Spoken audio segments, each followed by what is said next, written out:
Ассалаумағалейкум, сәлем баршаңызға. Хелбаның пайдасы. Хелба шайының халық медицинасында қолданылуы өте кең. Ең маңыздылары: күйзеліс кезінде, шамадан тыс жұмыс кезінде, дене температурасының жоғарылауында, иммундық жүйені нығайтуда, суық тиюде, тыныс алу жүйесінің ауруларында, бронхитте, гайморитте, туберкулезде, ас қорытуда және асқазан ішек жолдарының жұмысын қалыпқа келтіру үшін, дисбактериозда, тері ауруларында, стоматологияда, қант диабетінде, анемияда, буын аурулары, артрит, остеохондроз кезінде өте пайдалы. Бұл пайдалы ақпараттар арнасы. Сіздермен Гүлназ. Арнама тіркелмесеңіз тіркеліп, лайк басып, қоңырау белгісін басып кетуді ұмытпаңыздар. Хелбаны қабылдауға қарсы көрсеткіштер: жүктілік кезінде, аллергияға бейімділік, төмен қысым және 3 жасқа дейінгі балаларға қолдануға болмайды. Хелбаны тоқ ішекті жақсы тазартады. Іш қатуда жақсы көмектеседі. Іш қату мен ісіну кезінде бүйрек қызметін жақсы ынталандырады.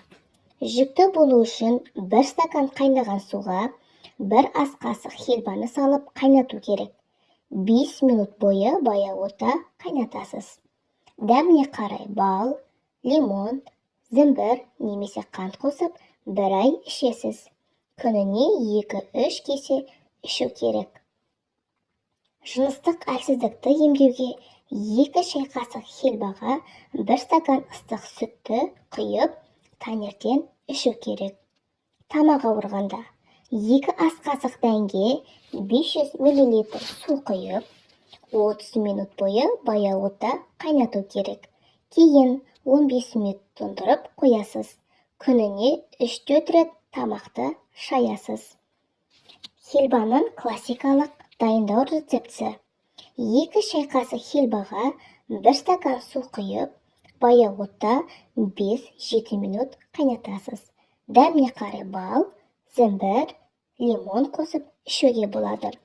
Хелба балаларға суық тиюде, ұзаққа созылған жөтелде, әртүрлі сипаттағы улануларға және иммунитетті нығайту үшін өте пайдалы. Ерлерге арналған пайдасы.